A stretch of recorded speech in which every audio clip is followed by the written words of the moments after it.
সামান্য একটু সংযম।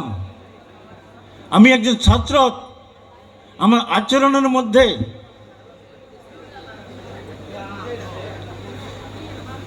সেটা আছে কিনা। এখানে এসেছি আমি কিছু শেখার জন্য, কিছু অনুভব করার জন্য।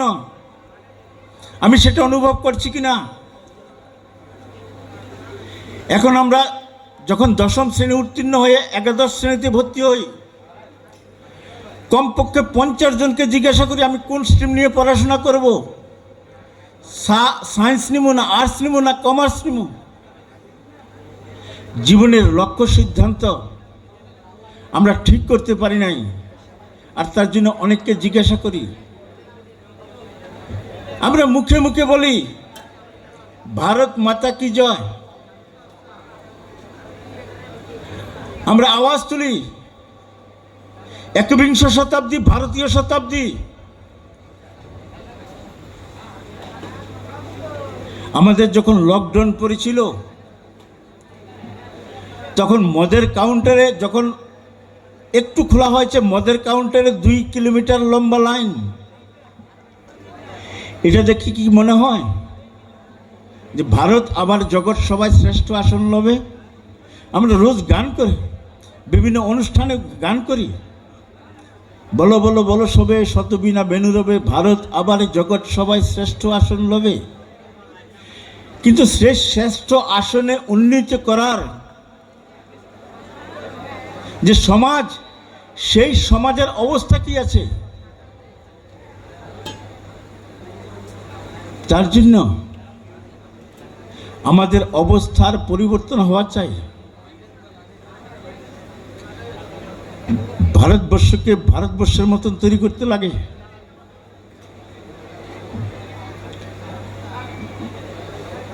আমাদের স্কুলে পড়ানো হয়, আমরা এখানে সবাই ছাত্র। একলব্যের কোনো ছাত্র ছিল কি আর শিক্ষক ছিল কি? একলব্য দ্রোণাচার্যের মূর্তি। আমাদের প্রথম প্রধানমন্ত্রী পণ্ডিত জওহরলাল নেহরু বলেছিল, we are making a nation. আমরা একটা রাষ্ট্র গঠন প্রক্রিয়ায় আছি। এটা আমাদের দুর্ভাগ্য ছিল।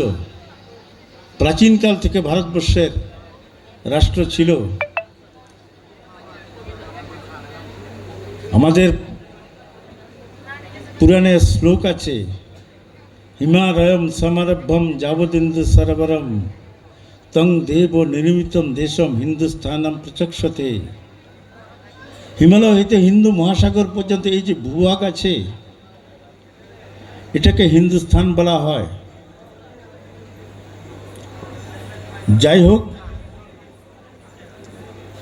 আমরা এখানে যারা আছি সবাই যুবক আছি, আর এই বয়স অত্যন্ত শক্তি সামর্থ্য হওয়ার কারণে এই বয়সে আমরা অনেক কিছু স্বপ্ন দেখি, আর সেই স্বপ্নকে বাস্তবায়িত করার জন্য অনেক মোকাবিলার সম্মুখীন হই। ছত্রপতি শিবাজী মহারাজ মাত্র 14 বছর বয়সে তার জীবনের শুধু স্বপ্ন দেখে নাই, সেই স্বপ্নকে বাস্তবায়িত করার প্রথম যে সিঁড়ি, তোরণ দুর্গ দখল করেছে। আর সেই শ্রদ্ধার কারণে বিদ্যার্থী পরিষদের প্রথম যে বিষয় সেটা হলো জ্ঞান। তারপরে বিষয় চরিত্র, তারপরে আসছে একতা। জ্ঞান কি ভিতর থেকে দেওয়া হয়, ভিতর থেকে উৎসারিত হয় না বাইরে থেকে দেওয়া হয়? জ্ঞান যদি বাইরে থেকে দেওয়া হয় তাহলে একলব্যকে কে জ্ঞান দিয়েছিল? নিজেকে নিজে প্রশ্ন করুন। স্বামী বিবেকানন্দ বলেছে, শিক্ষা সেটা যেটা আমার ভিতরে পূর্ণতা আছে তার অভিব্যক্তি করা।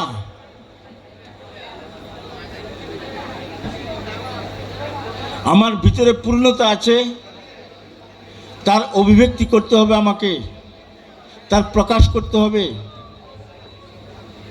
আমাদের বিদ্যার্থী পরিষদ অর্থাৎ বিশ্বের সর্ববৃহৎ ছাত্র সংগঠনের যে screen time to green time, আমরা প্রত্যেক বছর এসএফডি মাধ্যমে বনম উৎসব, আমাদের যে 5 জুন যে উৎসব, সেই উৎসব আমরা বিদ্যার্থী পরিষদ পালন করি। এসএফডির মধ্যে অর্থাৎ স্টুডেন্টস ফর ডেভেলপমেন্টের মাধ্যমে এবিইপি প্রত্যেক প্রান্ত, প্রত্যেক নগর, প্রত্যেক স্কুল ক্যাম্পাস, প্রত্যেক কলেজ ক্যাম্পাসে প্রত্যেক বছর এক একটি কার্যক্রম করে গাছ লাগাও প্রাণ বাঁচাও বলে। এবং বিদ্যার্থী পরিষদের মধ্যে আরেকটি আয়াম যে খেলো ভারত, সেই খেলো ভারতের মাধ্যমে বিদ্যার্থী পরিষদে প্রত্যেক বছর একটি কার্যক্রম প্রত্যেক নগরে, স্কুল ক্যাম্পাসে, কলেজ ক্যাম্পাসে করা হয়।